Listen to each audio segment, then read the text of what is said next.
স্বপ্ন ভেঙে চুরমার হয়ে গেল। এক লহমায় সব শেষ। বাংলাদেশি ক্রিকেটার মুস্তাফিজুর রহমানকে দলে রাখা যাবে না। শাহরুখ খানের কেকেআরকে নির্দেশ দিয়ে দিল ভারতীয় ক্রিকেট বোর্ড। এবারের আইপিএলে কাট মুস্তাফিজ। কেকেআরকে করা নির্দেশ বিসিসিআই এর। 9 কোটির স্বপ্ন ভাঙলো। আইপিএল খেলাই হলো না মুস্তাফিজুরের। রাজনীতির ধাক্কা আইপিএলে। মুস্তাফিজুরকে ছাড়তে বাধ্য কেকেআর। বাংলাদেশি ক্রিকেটারদের জন্য কি আইপিএল এর দরজা বন্ধ? মুস্তাফিজ ইস্যুতে উঠছে একাধিক প্রশ্ন। ডেথ ওভারে অস্ত্র অকেজো। মুস্তাফিজ বাদ পড়তেই চাপে কেকেআর। শাহরুখের দলে বড় ধাক্কা। মুস্তাফিজকে খেলতে দেবে না বিসিসিআই। পাকিস্তানের পর কি এবার বাংলাদেশও? আইপিএলে নতুন নিষেধাজ্ঞার ইঙ্গিত। রাজনৈতিক চাপেই কি এই সিদ্ধান্ত? মুস্তাফিজ ইস্যুতে বিসিসিআই এর ইউটার্ন ঠিক কিসের ইঙ্গিত দিচ্ছে দেখুন। বাংলাদেশের তারকা পেসার মুস্তাফিজুর রহমানকে ঘিরে বড় সিদ্ধান্ত নিল ভারতীয় ক্রিকেট বোর্ড। আসন্ন আইপিএলে তাকে খেলতে দেওয়া হবে না বলে স্পষ্ট নির্দেশ দিয়েছে বিসিসিআই। এই সিদ্ধান্তের কথা জানানো হয়েছে কলকাতা নাইট রাইডার্স কর্তৃপক্ষকেও, যারা ইতিমধ্যেই মুস্তাফিজুরকে দলে নিয়েছিল। আইপিএলে নিলামে 9 কোটি 20 লক্ষ টাকা খরচা করে মুস্তাফিজুর রহমানকে কিনেছিল কেকেআর। ডেথ ওভারে নিয়ন্ত্রিত বোলিং এবং অভিজ্ঞতার কথা মাথায় রেখে তাকে দলে নেওয়া হয়।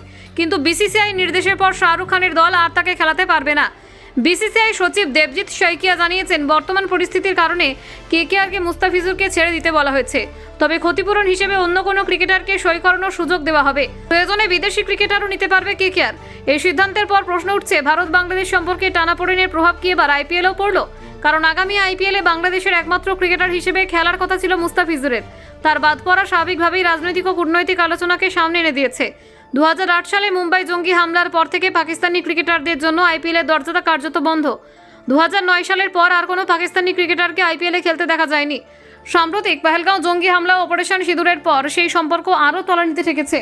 এখন মুস্তাফিজুরকে বাদ দেওয়ার ফলে অনেকের মনে প্রশ্ন জাগছে, পাকিস্তানের পর কি এবার বাংলাদেশের ক্রিকেটারদের ক্ষেত্রে একই নীতি প্রয়োগ করতে চলেছে বিসিসিআই? এই সিদ্ধান্ত সাময়িক নাকি দীর্ঘমেয়াদী তা এখনো স্পষ্ট নয়। ভারত ও বাংলাদেশের সম্পর্ক গত কিছু সময় ধরে চাপে রয়েছে। শেখ হাসিনা সরকারের পতনের পর দুই দেশের কূটনৈতিক সমীকরণে পরিবর্তন এসেছে। সম্প্রতি নোয়াখালীতে দীপু দাসকে পিটিয়ে হত্যা এবং দেহ পুড়িয়ে দেওয়ার ঘটনায় ভারত জুড়ে তীব্র প্রতিক্রিয়া সৃষ্টি করেছে। বাংলাদেশের সংখ্যালঘুদের ওপর অত্যাচারের অভিযোগ তুলে কেন্দ্রের শাসক দল বিজেপি সহ একাধিক রাজনৈতিক দল সোচ্চার হয়েছে। এই ঘটনায় উদ্বেগ প্রকাশ করেছে নরেন্দ্র মোদী সরকার। তারপর থেকে আইপিএলে বাংলাদেশের ক্রিকেটার খেলা নিয়ে আপত্তি উঠতে শুরু করে।